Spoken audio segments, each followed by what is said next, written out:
Hallelujah, hallelujah, hallelujah, hallelujah, hallelujah, hallelujah, hallelujah.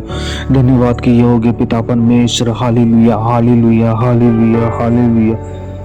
धन्यवाद के योग्य पिता परमेश्वर। Hallelujah, hallelujah. प्रभु का वचन कहता है कि हालेलुया, ओ प्रभु का वचन कहता है चोर चोरी करने आता, घात करने आता, लेकिन मैं तुम्हारे पास में तुम्हें जीवन देने आया हूँ। थोड़ा नहीं, बहुत आयत का जीवन देने के लिए तुम्हारे पास में आया हूँ मेरे प्रियो। प्रभु यीशु मसीह हमारे दुखों को खत्म करने के लिए आया, हमें शांति देना चाहता, हमें आनंद के साथ में रखना चाहता, हमें खुशी के साथ में रखना चाहता। कई बार हम अपने जीवन को उन बातों की ओर फेर कर लेके चले जाते हैं जहाँ परमेश्वर हमसे नहीं चाहता। परमेश्वर हमको उस जगह पे भी ले जाना नहीं चाहता, लेकिन हम अपने जीवन को, हम अपने आप को उस जगह पे ले जाते हैं जहाँ पर सिर्फ दुख है, जहाँ पर सिर्फ परिस्थितियाँ है। मेरे प्रियो, परमेश्वर कहता है अपने जीवन को मेरी ओर फेरो। हाँ, सचमुच में जब परमेश्वर का वचन हम पढ़ते हैं तो यूसुफ के जीवन को हम देखते हैं तो यूसुफ का जीवन परमेश्वर के दर्शन के अनुसार था। उसने उस दर्शन के अनुसार अपने जीवन को उस जगह पे लेकर के आए।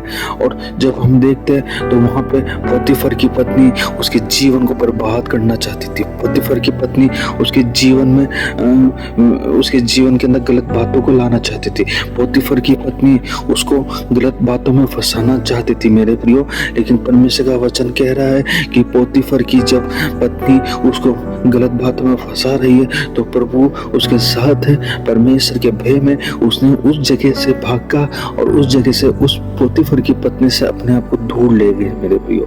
कई बार हम गिर जाते, कई बार हम ठोकर खा जाते, लेकिन उस समय परमेश्वर का भय आपके जीवन में होना चाहिए। उससे गलत बातों से अपने जीवन को अलग करे ताकि परमेश्वर हमसे अपनी महिमा को लेने पाए। हालेलुया। पोतीफर की पत्नी उसको फंसा रही थी।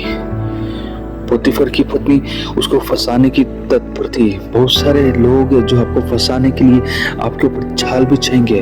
बहुत सारे लोग हैं जो आपको बर्बाद करने के लिए आपके ऊपर जाल बिछाएंगे। बहुत सारे लोग हैं जो आपके गलत फ्यूचर आपका बर्बाद कर देंगे। बहुत सारे लोग हैं जो आपके फ्यूचर को बर्बाद करने के लिए आपके साथ में चलेंगे। बहुत सारे लोग हैं जो आपके फ्यूचर को बर्बाद करने की प्लानिंग बनाएंगे। लेकिन प्रभु यीशु मसीह आपके जीवन को बनाने के लिए, आपके फ्यूचर को अच्छा बनाने के लिए आपके साथ में चलना चाहता है। आप अपने जीवन को परमेश्वर के हाथों में दीजिए। आप अपने जीवन को परमेश्वर की उपस्थिति में रखिए मेरे प्रियो। आप अपने जीवन को परमेश्वर की उपस्थिति में बनाए रखिए। हालेलुया। ओ धन्यवाद, धन्यवाद, धन्यवाद।